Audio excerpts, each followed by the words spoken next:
हाँ जी, good afternoon. क्या पढ़ रहे थे?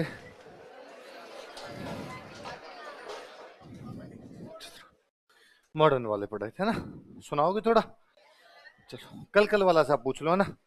वैसे मैं 10-15 मिनट लेट हो गया। बताओ देख। शेखावाटी किसके लिए फेमस है? हवेलियां किसके लिए फेमस है? इसलिए शेखावाटी को। कौन सी शैली का प्रभाव? कौन सा कलर ज्यादा? गोयनका हवेली में किसका चित्र है? गोयनका हवेली कहाँ है? फतेहपुर। फतेहपुर सीकरी नहीं, फतेहपुर सीकर। अच्छा, देवा ने कहाँ के चित्र बनाए? जोगीदास की छतरी की। जोगीदास की छतरी कहाँ है? कहाँ पे? उदयपुर वाटी में। और नादिन प्रिंस ने कहाँ की छतरियों का? अच्छा, उनियारा कौन सी रियासत का ठिकाना था? किसके टाइम में चित्रकला शुरू हुई? किसका मिश्रण है? मीर बख्श ने किसके चित्र बनाए? और चित्रकारों के नाम बताओ देखिए। धीमा, भीम, काशी और राम लखन। बूंदी चित्रकला किसके टाइम में शुरू हुई? सुरजन के टाइम में। शत्रुसाल ने क्या बनवाया, जो किसके लिए फेमस है? उमेद सिंह का टाइम इसका। उसने क्या बनवाया, जिसे भित्ति चित्रों का स्वर्ग कहा जाता है? और एक मुख्य चित्र वहां पे कौन सा है? उमेद सिंह जंगली सुअर का शिकार। कौन सा चित्रण ज्यादा किया गया यहाँ पे? भित्ति चित्रण और प्रकृति। प्रकृति। कौन सा रंग ज्यादा? कौन सी शैली का प्रभाव? मेवाड़। कौन सी का? मेवाड़। भाव सिंह और अनिरुद्ध के टाइम में? दक्षिण। नाचते हुए, सतरंगी, मतीराम की पुस्तक, रसराज का चित्रण किया गया। चित्रकारों के नाम बताओ देखिए। सुरजन, अहमद, साधुराम, रामलाल और कोटा चित्रकला किसके टाइम शुरू हुई? और भीम सिंह के टाइम में कौन से संप्रदाय का प्रभाव? वल्लभ संप्रदाय के कारण। और उमेद सिंह का टाइम इसका। कौन सा सौंदर्य ज्यादा? कौन से दृश्य ज्यादा? महिलाओं को। कौन से कलर ज्यादा यूज में लिए गए? और किस किस का चित्रण ज्यादा है? मोर, सिंह और चंपा। चित्रकारों के नाम बताओ देखिए। रघुनाथ, गोविंद, लच्छीराम, नूर मोहम्मद और डालू। डालू ने किसका चित्रण रागमाला का चित्रण किया था। राम गोपाल विजयवर्गीय ने राजस्थान में सबसे पहले, उनकी बुक का नाम और उनके गुरु का नाम? भीलों का चितेरा, गोवर्धन लाल बाबा। मुख्य चित्र? भैंसों का चितेरा, नीड का चितेरा,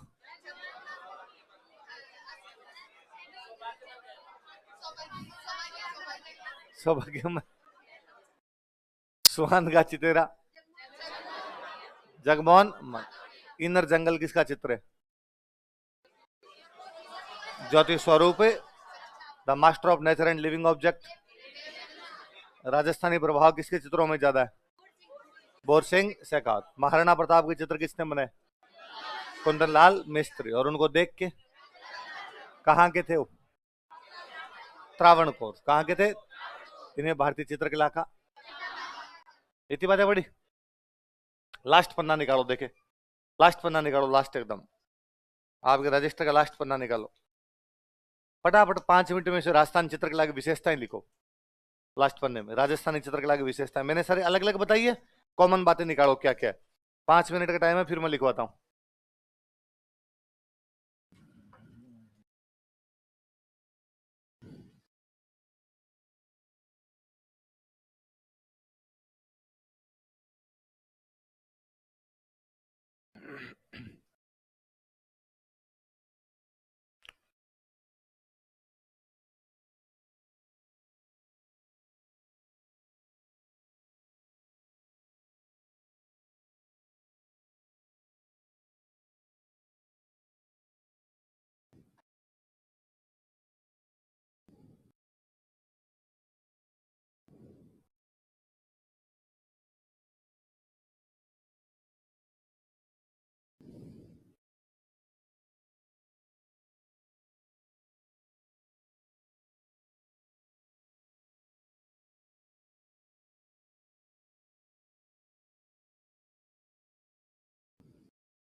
उतार लिया?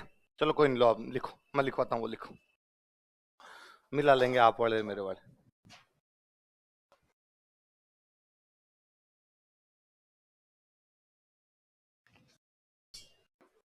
इधर देखो, मैं बताता हूँ।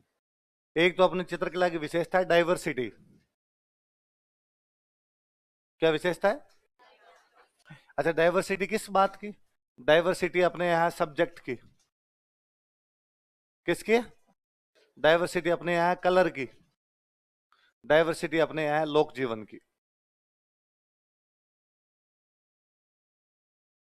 महिला सौंदर्य का चित्रण खूब सारा, भगवान जी के चित्र खूब सारे, है ना, सामंती जीवन के चित्र खूब सारे।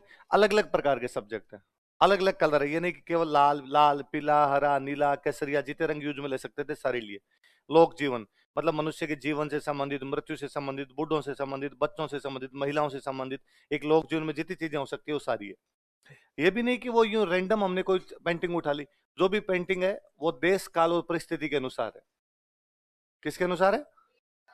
देश काल और परिस्थिति, टाइम प्लेस और कंडीशंस, तीनों का ध्यान रखा गया उनके अंदर। ये नहीं कि भाई आपने जेठ का महीना दिखा रखा है और पत्ते हरे दिखा दिए, ऐसा नहीं है। उनके अंदर समय का ध्यान रखा गया, ऐसा महीने आए तो फिर चित्र भी उसी प्रकार बनाए जाएंगे। तो क्या है हमारी चित्रकला की विशेषता? किस किस की? ये किसके अनुरूप है? लिखो, एक नंबर लगा के लिखो। अब वो मुख्य पेज पे आ जाओ, पीछे वाले मत लिखो। हमारी चित्रकला में विषय वस्तु वर्ण तथा लोक जीवन की विविधता दिखाई देती है। There is diversity of subjects, colours and folk life in our paintings. हमारी चित्रकला में विषय वस्तु वर्ण तथा लोक जीवन की विविधता दिखाई देती है। There is diversity of subjects, colours and folk life in our paintings. हमारी चित्रकला में विषय वस्तु वर्ण तथा लोक जीवन की विविधता दिखाई देती है। There is diversity of subjects, colours and folk life in our paintings.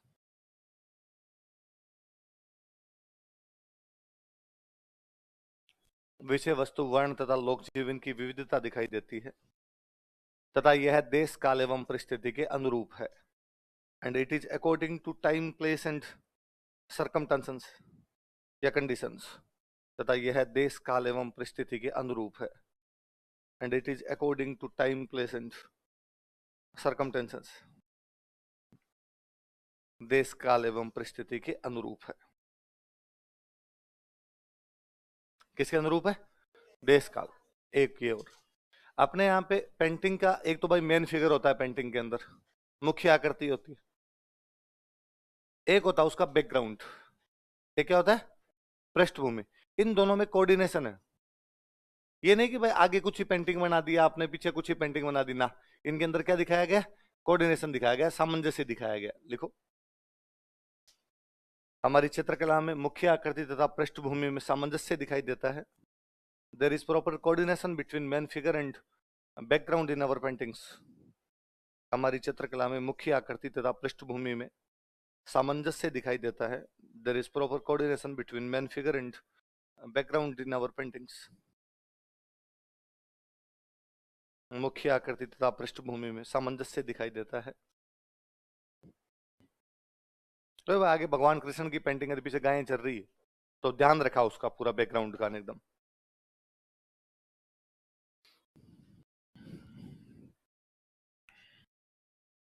प्रकृति का चित्रण खूब सारा आपने, मैं ये कह सकता हूं, उन्हें प्रकृति का मानवीकरण किया। क्या किया प्रकृति का? ऐसे लगता है ऐसे प्रकृति भी एज ए ह्यूमन है और उसे मनुष्य के सुख दुख के साथ जोड़ा है। किसके साथ जोड़ा? मनुष्य के। जैसे मैं पेंटिंग बताऊं, जैसे अपने यहाँ पेंटिंग मिलेगी कि एक अंदर डेड बॉडी पड़ी है, घर के अंदर एक लाश पड़ी है, तो बाहर यदि मोर है तो बैठा हुआ है, ये नहीं कि मोर नाच रहा है।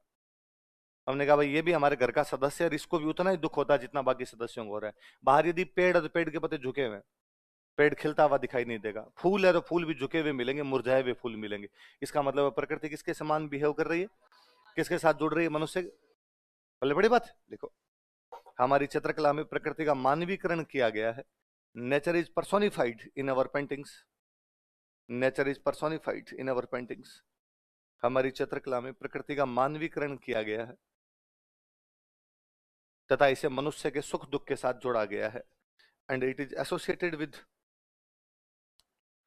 Happy and bad moments of human, तथा इसे मनुष्य के सुख दुख के साथ जोड़ा गया है, and it is associated with happy and bad moments of human, मनुष्य के सुख दुख के साथ जोड़ा गया है। It is associated with happy and bad moments of human, मनुष्य के सुख दुख के साथ जोड़ा गया है। जैसे रागमाला 12 मासा, एग्जाम्पल लिख लो, जैसे रागमाला 12 मासा, ये सब प्रकृति का चित्रण है। 12 महीनों के चित्र बनाए अलग अलग हमने, रागमाला 12 मासा। राजा महाराजाओं का राज था अपने यहाँ पर, इसलिए हमारी चित्रकला में सामंती प्रभाव दिखाई देता है। कैसा प्रभाव? शिकार के दृश्य, ये सब क्या है? सामंती प्रभावित है। लिखो, राजतंत्रों के प्रभाव के, राजतंत्रों के कारण, ड्यू टू मोनार्की,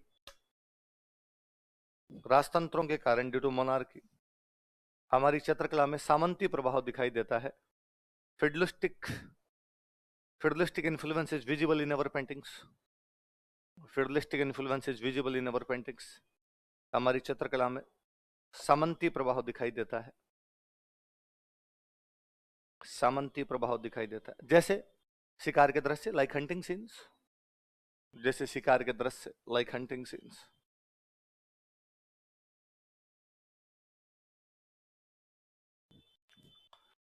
सबसे अधिक कोई चित्रकला का प्रभाव अपने पे तो मुगलों का, किसका प्रभाव है? लिख लो, हमारी चित्रकला पर मुगल प्रभाव अधिक दिखाई देता है। More Mughal influence is visible in our paintings, हमारी चित्रकला पर मुगल प्रभाव अधिक दिखाई देता है। More Mughal influence is visible in our paintings, हमारी चित्रकला पर मुगल प्रभाव अधिक दिखाई देता है। More Mughal influence is visible in our paintings. जैसे पारदर्शी कपड़े, मैंने बताई थी उस दिन बात है, जैसे पारदर्शी कपड़े, ट्रांसपेरेंट क्लोथ्स, पारदर्शी कपड़े, ट्रांसपेरेंट क्लोथ्स। विलासिता के दृश्य, लग्जरी सीन, विलासिता के दृश्य, लग्जरी सीन्स, दरबारों की शानो शौकत, ये सब ऐसे विलासिता का दृश्य। अच्छा, मुसलमानों में चित्रकला हराम थी, चित्र बनाते नहीं थे, लेकिन मुगलों ने चित्र बनवाने शुरू कर दिए थे। लेकिन फिर भी मुगल जो पेंटर हुआ करते, उनको इस बात का यूं ताकीद की जाती कि भाई जीवित मनुष्य का फोटो नहीं बनाएंगे, भगवान जी का फोटो नहीं बनाएंगे, मतलब उन पे कई प्रकार की प्रतिबंध हुआ करते। अपने यहाँ चित्रकारों पर किसी भी प्रकार का प्रतिबंध अपने चित्रकारों का हुआ था। जा सिमरन लिख, हमारे चित्रकारों को मुगल चित्रकारों की अपेक्षा अधिक छूट प्राप्त थी। Our painters had more liberty than Mughal painters, हमारे चित्रकारों को मुगल चित्रकारों की अपेक्षा अधिक छूट प्राप्त थी। Our painters had more liberty than Mughal painters, हमारे चित्रकारों को मुगल चित्रकारों की अपेक्षा अधिक छूट प्राप्त थी। Our painters had more liberty than Mughal painters. अतः उन्होंने जीवन के प्रत्येक पक्ष से संबंधित चित्र बनाए। So they depicted paintings related to every aspect of life, अतः उन्होंने जीवन के प्रत्येक पक्ष से संबंधित चित्र बनाए। So they depicted paintings related to every aspect of life, जीवन का, मृत्यु का, सब जगह के चित्र बनाए हमने भाई, जीवन के प्रत्येक पक्ष से संबंधित चित्र बनाए।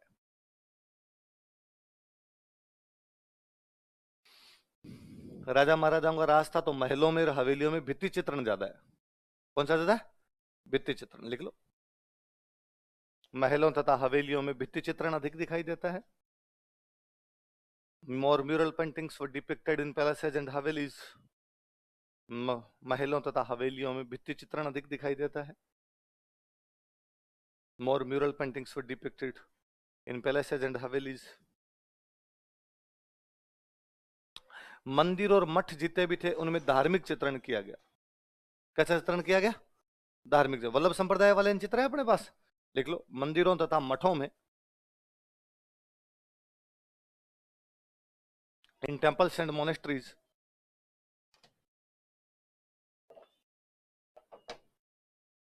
मंदिरों में तथा मठों में, इन टेम्पल्स एंड मोनेस्ट्रीज, मंदिरों में तथा मठों में, इन टेम्पल्स एंड मोनेस्ट्रीज, धार्मिक चित्रण अधिक किया गया था। मोर रिलीजियस पेंटिंग्स वर डिपिक्टेड, धार्मिक चित्रण अधिक किया गया था। मोर रिलीजियस पेंटिंग्स वर डिपिक्टेड, धार्मिक चित्रण अधिक किया गया था। मोर रिलीजियस पेंटिंग्स वर डिपिक्टेड।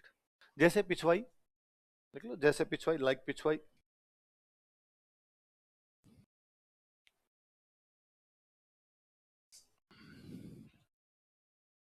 अब धार्मिक चित्रण वहां तो वल्लभ संप्रदाय वाला ज्यादा था, तो महिला सौंदर्य ज्यादा, लिख लो। महिला सौंदर्य का चित्रण अधिक किया गया है। More depiction of women's beauty, महिला सौंदर्य का चित्रण अधिक किया गया है। More depiction of women's beauty.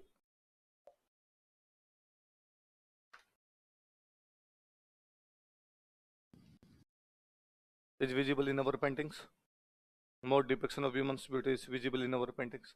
Colour बहुत चटकीले साइनी कलर्स यूज में लिए हैं, लिख लो। क्या? हाँ, क्या हो गया?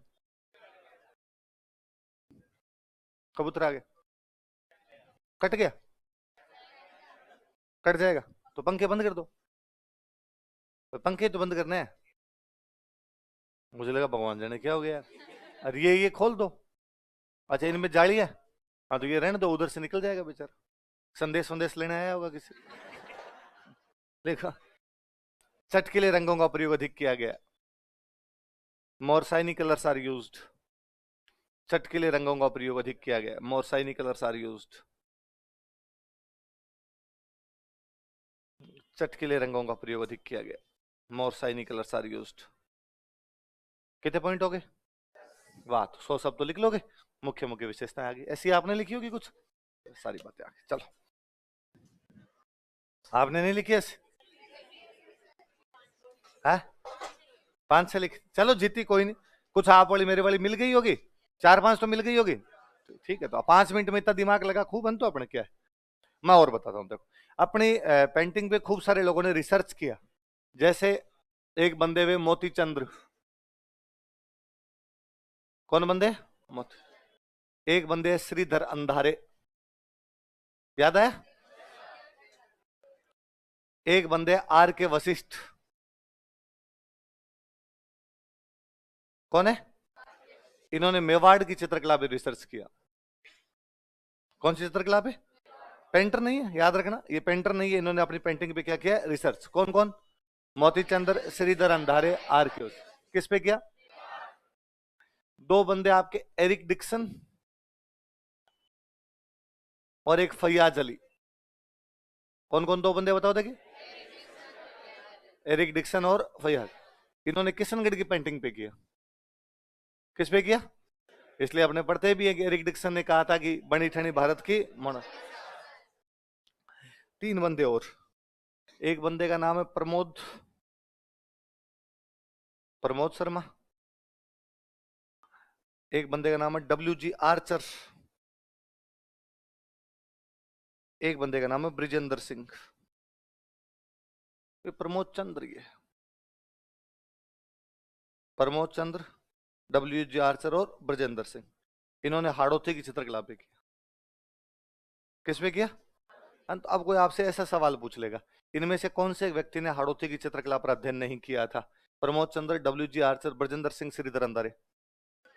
हाँ, या इनमें से कोई ये क्वेश्चन पूछेगा, इनमें से किस एक बंदे ने और किशनगढ़ की चित्रकला का अध्ययन किया था? मोती चंद्र, श्रीधर अंधारे, आर के वशिष्ठ, फैयाज अली। याद रखेगी बात, ऐसा कैसे उतार लो और कुछ ही नहीं लिखना। अलग से विशेषताएं होगी, ये नाम नाम उतार लो।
उतार लिया? एक बार वापस बोल दो मेरे को, मेवाड़ की पेंटिंग में किस किस का अध्ययन है? मोती चंद्र, श्रीधर अंधारी और आर के वशिष्ठ। किशनगढ़ पे एरिक डिक्सन और फैयाज अली। और हाड़ौती पे प्रमोद चंद्र, डब्ल्यू जी आर्चर और ब्रजेंद्र सिंह। ठीक है, चलो आगे। एक बात और लिखनी, दो बंदे और, एक बंदे का नाम है डगलस गेरेट।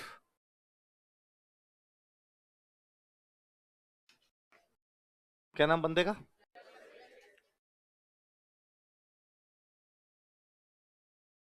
एक बंदे का नाम है बेसिल गे।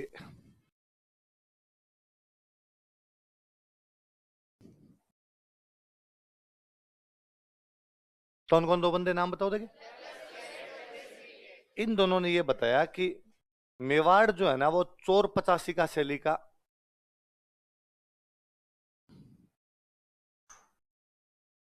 चोर 85 का शैली का उद्गम स्थल है। कौन सी शैली का उद्गम स्थल है?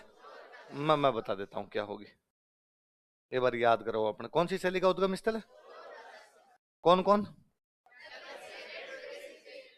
कभी एक बंदे का आपने नाम सुना हो तो, एक बंदा है कल्हण, सुना है कभी नाम? जिन्होंने एक बहुत फेमस किताब लिखी थी राजतरंगिणी। कौन सी की थी? The history of Kashmir. Kashmir का इतिहास लिखने वाले कोई बंदे थे तो वो कौन थे? कल्हण। और कल्हण की बुक का नाम क्या था? राज। कल्हण की एक बुक और है, उसका नाम है चोर 85 का। क्या नाम है? चोरी के 50 तरीके। चोरी के? किस बात की चोरी? प्रेमिका से मिलने की। इसके ऊपर पेंटिंग किसी ने बनाई तो वो अपने मेवाड़ में बनाई। ऐसा कौन कहते हैं? डगलस गैरिट और बस। लिखो। अरे तो भारत में चोरी को एक कला माना गया है ना। अपने चोरों की खूब कहानियां है, चोरी भी एक कला होती है अपने आप के अंदर। लिखो, एक अलग से लाइन लिख लो स्टार लगा के। डगलस गैरेट तथा बेसिल गे के अनुसार, according to Douglas Garrett and Basil Gray, Douglas Garrett तथा बेसिल गे के अनुसार, according to Douglas Garrett and Basil Gray, Mewar चोर 85 का शैली का उद्गम स्थल था। Mewar was origin palace of चोर 85 का स्टाइल। मेवाड़ चोर 85 का शैली का उद्गम स्थल था। Mewar was origin palace of चोर 85 का स्टाइल।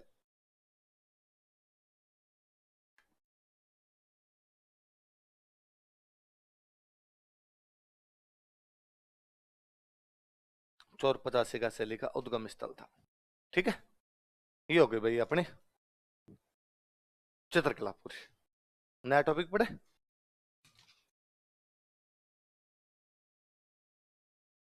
राजस्थान का साहित्य एवं बोलियां, literature and dialects of Rajasthan.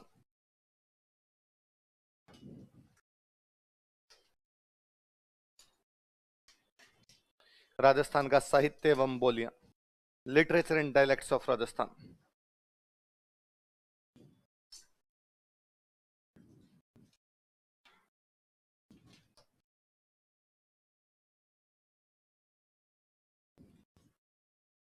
मैं बीमार हो है? क्या बताइए, मुझे यूं लगा जैसे कोई जुकाम बुखार, वैसे ग्रस्त तो नहीं। राजस्थान का साहित्य एवं बोलियां, literature and dialects of Rajasthan. दो चीजें लिखी हुई है अपने, एक तो लिखा हुआ है साहित्य, एक क्या लिखा हुआ है? बोल। साहित्य का मतलब किताबें पढ़ेंगे, बोलियां मतलब कौन कौन सी बोलियां। किताबें अपनी खूब सारी पढ़ी थी, राजा महाराजाओं के टाइम में खूब सारी पढ़ी थी, कुछ जो बच गई वो अब पढ़ लेंगे अपने।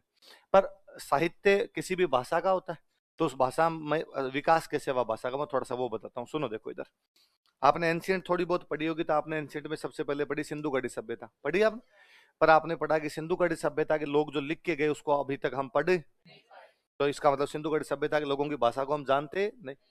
पहली बार जिस भाषा को हमने पढ़ लिया था वो भाषा है वेदों की। कौन सी भाषा है? तो वैदिक सभ्यता की जो भाषा उसको हमने पढ़ लिया था, हमें पता चला वो वैदिक संस्कृत है। कौन सी संस्कृत है? और वेदों में जो लोग हैं उनको हमने कहा आर्यंस। क्या कहा? इसका मतलब मैं कह सकता हूं भारत में भाषा का विकास आर्यंस ने किया। किसने किया? आर्यों की जो भाषा थी वहां से हमारे भारत में भाषा का विकास है, आर्यों की भाषा से। और आर्यों की भाषा है वैदिक संस्कृत। कौन सी भाषा है? जिस संस्कृत का वेदों में इस्तेमाल किया गया। पर वैदिक संस्कृत बहुत टफ है, मतलब हर कोई आदमी पढ़ नहीं पाए, वैसी है वैदिक संस्कृत। कि आप देख लो कि वैदिक संस्कृत कितनी टफ होगी कि वेदों को पढ़ने के लिए, वेदों को समझने के लिए वेदांग बनाए गए। वेदों को समझने के लिए क्या बनाए गए?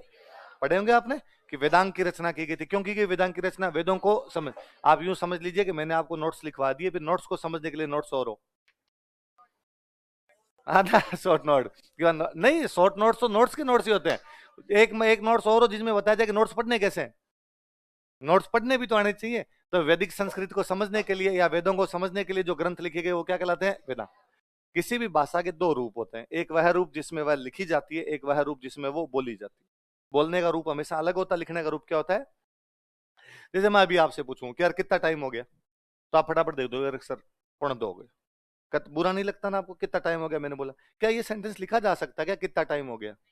मैं लिखूं तो आप कहोगे नहीं सर ऐसे मत करो, कितना समय हो चुका है। कितना कोई वर्ड नहीं होता लिखने में। आप कहोगे सर कितना, और टाइम नहीं सर, हिंदी लिख रहे हो तो क्या लिखो, सम। और हो गया नहीं सर, हो चुका है। ये आप बोलने के अंदर कुछ ही शब्दों का प्रयोग कर सकते हो, लिखते समय आपको सब चीजों का ध्यान रखना पड़ेगा। इसका मतलब बोलते समय वो अलग चीज है, लिखते टाइम अलग। इसलिए वैदिक संस्कृत का वह भाग जो बोलचाल में प्रयुक्त हुआ वो कहलाया प्राकृत। वो क्या कहलाया? और वह भाग जो लिखने में प्रयुक्त हुआ वो बाद में कहलाया संस्कृत। क्या कहलाया? जो आप 10वीं तक पढ़ते आए थे, पढ़ती पठन पठन थी, पढ़ती पढ़त पढ़त है, पठा में पठाओ पठाओ, वो बोल। कोई भी बोली जब लगातार कई दिनों तक बोली जाती है, बाद में उसमें लोग लिखने लग जाते हैं। प्राकृत जब लंबे टाइम तक बोली गई तो प्राकृत के अंदर लोग लिखने शुरू हो गए। मैंने जनपद में पढ़ा रहा था तो मैंने बताया था कि अपने इधर एक जनपद हुआ करता सोरसेन, या सूरसेन जनपद पढ़ रहे थे अपने? सूरसेन जनपद में किसी टाइम में 3 इलाके आते हैं अपने, बेसिकली यूपी, राजस्थान, गुजरात। कौन से आते हैं? यूपी, राजस्थान और गुजरात। तो प्राकृत की वह भाग जो अपने यूपी, राजस्थान, गुजरात के अंदर बोली जाती थी उसको बोलते सोरसेनी अपभ्रंश। क्या बोलते? सॉरी सॉरी, देखो, ये जो इसका पार्ट था ना ये कहलाया पाली। क्या कहलाया? पाली। बोलचाल वाला जो है पाली, वो दूसरा है, वो क्या हो गया? संस्कृत। इसके पाली कई भागों में टूटी, पाली कई भागों में टूटी, तो ये भाग कहलाया इसका सोर से नहीं प्राकृत। क्या कहलाया? इसका यह भाग जो कहलाया, देखो ये 3 जगह होगी, मैंने बताया आपको, यूपी, राजस्थान, गुजरात। आप गुजरात से ऊपर की तरफ जाओगे तो आएगा महाराष्ट्र, यूपी से ऊपर की तरफ जाओगे तो आएगा बिहार। तो जो महाराष्ट्र की तरफ आई वो हो गई महाराष्ट्री प्राकृत। कौन सी हो गई? महाराष्ट्री प्राकृत। और जो बिहार की तरफ इसका यूज हुआ, बिहार को बोलते मगध, इसलिए ये हो गई मागधी प्राकृत। क्या हो गई? पाली का वह भाग जो राजस्थान, यूपी, गुजरात में प्रयुक्त होता था क्या कहलाया? जो महाराष्ट्र में होता था, जो बिहार में होता था। ये कहां कहां था आपने दोबारा बताओ देखिए? यूपी, राजस्थान और गुजरात। बाद में राजस्थान गुजरात वाला पोर्शन अलग हुआ, यूपी वाला पोर्शन अलग हुआ। तो अपनी तरफ जो पोर्शन है अपने वाले, इसको भाग को बोलते गुर्जरात्रा। क्या बोलते? इसलिए गुर्जरात्रा में जो आया वो कहलाया गुर्जरी अपभ्रंश। क्या कहलाया? और जो इधर आपके इस साइड के अंदर आगे आया वो कहलाया सोरसेनी अपभ्रंश। क्या कहलाया? सोरसेनी अपभ्रंश कहलाया। यूपी वाला जो था वो तो सोरसेनी अपभ्रंश हो गया, क्योंकि सूरसेन महाजनपद बाद में यूपी में रह गया था। अपने पढ़ते हैं राजधानी मथुरा थी। सूरसेन की राजधानी कौन सी थी? मथुरा। ये गुर्जरी कौन कौन से दो के अंदर आया अपना? राजस्थान और गुजरात। तो इससे फिर 2 भाषाएं बनी, एक बनी राजस्थानी, एक बनी गुजराती। कौन कौन सी दो? राजस्थानी और गुजराती। सोरसेनी बाद में जो जिस रूप में आगे गई वो रूप है हिंदी। वो रूप कौन सा है? तो अपने और गुजराती तो एक ही भाषा से बने हुए हैं, हिंदी अलग से बनी हुई है। गुर्जरी अपभ्रंश से तो अपनी कौन कौन सी बन गई? राजस्थानी और गुजरात। सोरसेनी से क्या बन गई? हिंदी। इसलिए यूपी वालों की हिंदी सबसे अच्छी है, क्योंकि वो है ही वहीं की भाषा, लोकल भाषा है वहीं की। अपने राजस्थानी में बाद में 2 शैलियां विकसित हुई। एक शैली कहलाई डिंगल, एक शैली कहलाई पिंगल। कौन कौन सी 2 शैलियां? बड़ी बात ये, कोई ये पूछे कि राजस्थानी का विकास कौन सी भाषा से हुआ, तो अपने तो ये बताना है गुर्जरी अपभ्रंश। किससे हुआ? तो उत्तर भारत की भाषाएं किससे विकसित हुई? आर्य भाषा। आर्यों की भाषा क्या थी? उसका बोलचाल का रूप, लिखने का रूप, यूपी, राजस्थान, गुजरात में, महाराष्ट्र में, बिहार में, फिर राजस्थान गुजरात में, यूपी में, फिर गुर्जरी से राजस्थान में, गुजरात में, यूपी में, पश्चिमी राजस्थान में, पूर्वी राजस्थान में। समझ में आएगी बात? उतार लो, ऐसा कैसा उतार लो, थोड़ा याद रहेगा कि भाषा का डेवलपमेंट कैसा क्या है। हिंदी में उतार लो एक बार, इंग्लिश में आगे लिख लेंगे, अलग अलग लिखेंगे तब इंग्लिश में लिखते रहेंगे।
आप बसंत पंचमी भी है और बृहस्पतिवार भी है ना? है रिपब्लिक डे तो ही, पर अक्सर लोग बसंत पंचमी को पीले कपड़े पहनते हैं, बृहस्पतिवार को पीले कपड़े पहनते हैं, तो वो दोनों एक साथ आ गए।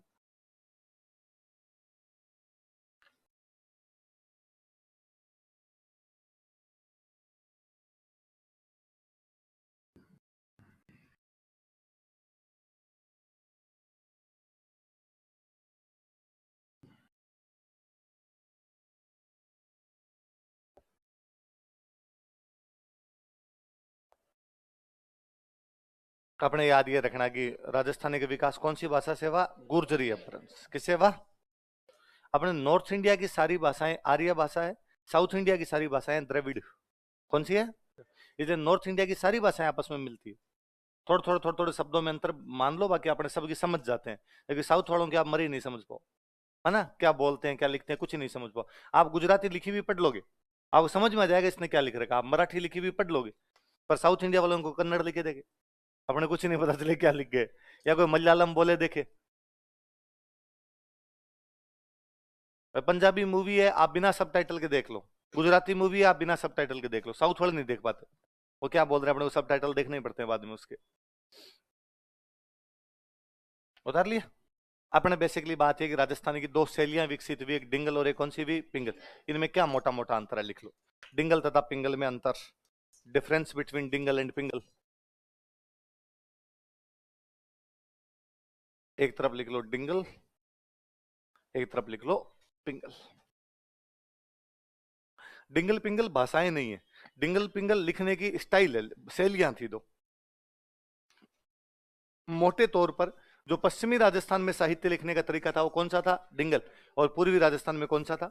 पिंगल। लिख लो, डिंगल के नीचे लिखो पश्चिमी राजस्थानी का साहित्य ग्रुप, पश्चिमी राजस्थानी का साहित्य group, literature form of western Rajasthani, पश्चिमी राजस्थानी का साहित्य group, literature form of western Rajasthani, पश्चिमी राजस्थानी का साहित्य ग्रुप। ऑब्वियस सी बात है, अगली साइड के अंदर क्या लिखोगे? पूर्वी राजस्थानी का साहित्य group, literature form of eastern Rajasthani.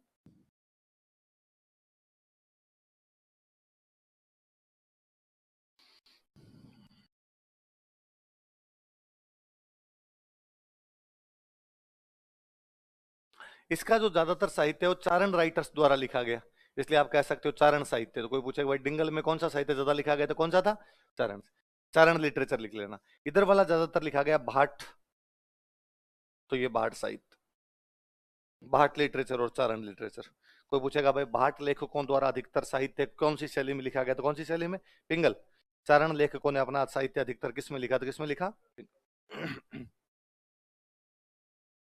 मैं इसका एग्जांपल देता हूँ, सुनना। अक्सर जब हम ये वर्ड पढ़ते हैं चारण साहित्य, तो अपन लिखता है भाई चारण जाति के लोगों द्वारा जो लिखा गया वो कौन सा था? चारण साहित्य। नहीं, इसमें जाति वाला नहीं था। मोटे तौर पे हालांकि चारणों ने लिखा इसलिए चारण साहित्य बोलते हैं, पर उस जैसा साहित्य और किसी जाति के आदमी ने लिखा तो भी ये माना जाता है। जैसे इसका एक एग्जाम्पल है पृथ्वीराज राठौड़। चारण साहित्य का एग्जाम्पल कौन है?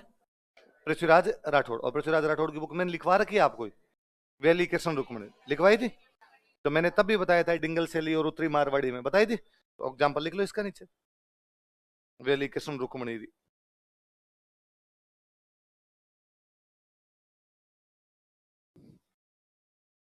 वैली कृष्ण रुक्मणी।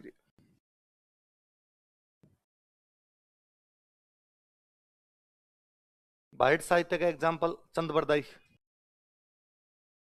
चंद बरदाई याद है आपको? चंद बरदाई का एक नाम और था पृथ्वी भट्ट, है ना? तो अब पृथ्वी भट्ट की बुक कौन सी थी? पृथ्वीराज रासो।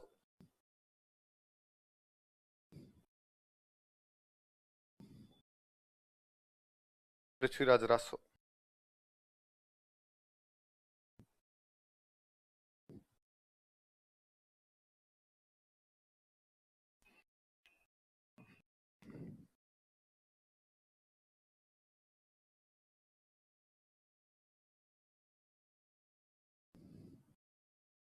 डिंगल का अधिकतर जो साहित्य मिलेगा वीर रस का है। कौन से रस का है? और पिंगल का जो अधिकतर साहित्य मिलेगा वो श्रृंगार रस का है। देख लो, वीर रस और श्रृंगार रस। वीर रस और श्रृंगार रस। फिर देखो मैं एक बात याद दिलाता हूं आपके, आप यदि ऊपर वाले एग्जाम्पल पढ़ेंगे ना, तो एग्जाम्पल उल्टे हो रहे हैं, क्योंकि वीर रस की बुक है चंद बरदाई वाली पृथ्वीराज रासो, और श्रृंगार रस की बुक है वेली कृष्ण रुक्मणी री। ऊपर वाला एग्जाम्पल देखो उल्टे जा रहे हैं। पर इसका कहने का मतलब ये नहीं है कि भाई जब हम कहते हैं डिंगल सहते हैं वीर रस है तो वहां श्रृंगार है ही नहीं, वहां भी श्रृंगार है।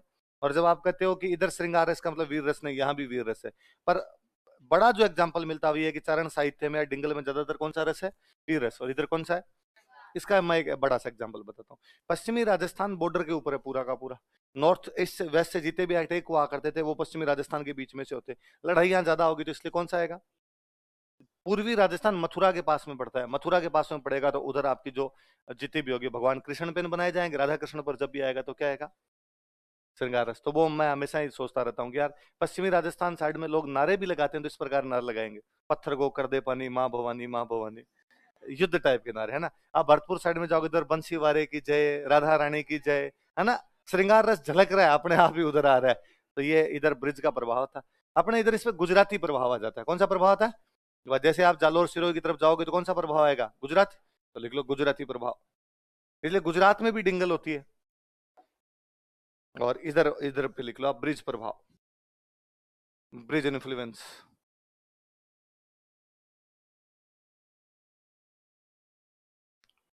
गुजराती प्रभाव और ब्रिज प्रभाव, ठीक है। ये तो अपने राजस्थानी का, भाई राजस्थानी की दो शैलियां, एक डिंगल और एक पिंगल। भाषा का विकास कैसे हुआ आपने वो थोड़ा पढ़ते हैं, लिखो राजस्थानी भाषा का विकास, development of Rajasthani language. Rajasthani भाषा का विकास, डेवलपमेंट ऑफ राजस्थानी लैंग्वेज, 11वीं से 13वीं शताब्दी। कब से कब तक, 11वीं से 13वीं। ये जो भाषा अपने लिखी जा रही थी वो भाषा थी गुर्जरी अपभ्रंश। कब से कब तक गुर्जरी अपभ्रंश चल रही है बताओ देखे, उतार लो ऐसा कैसे, जैसे मैं उतार रहा हूँ साथ साथ में उतार लो बोले।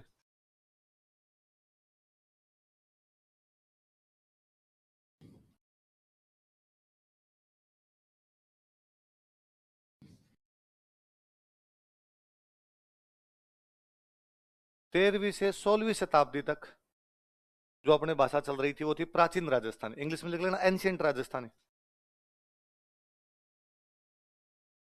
प्राचीन राजस्थानी। इसका ज्यादातर साहित्य अपना जैन साहित्य, जैनों के द्वारा लिखा गया भाई।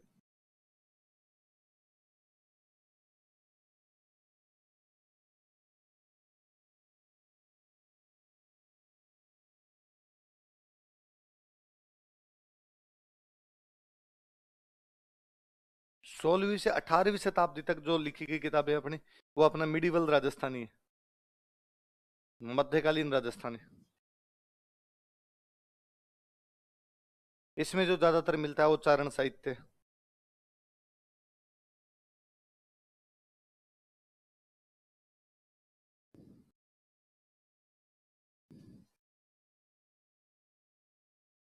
और 18वीं से लेके अब तक जो चला आ रहा है वो अपनी मॉडर्न राजस्थानी है। और इसमें तो कोई लिख ले भाई, आप लिख लो मैं लिख लूं।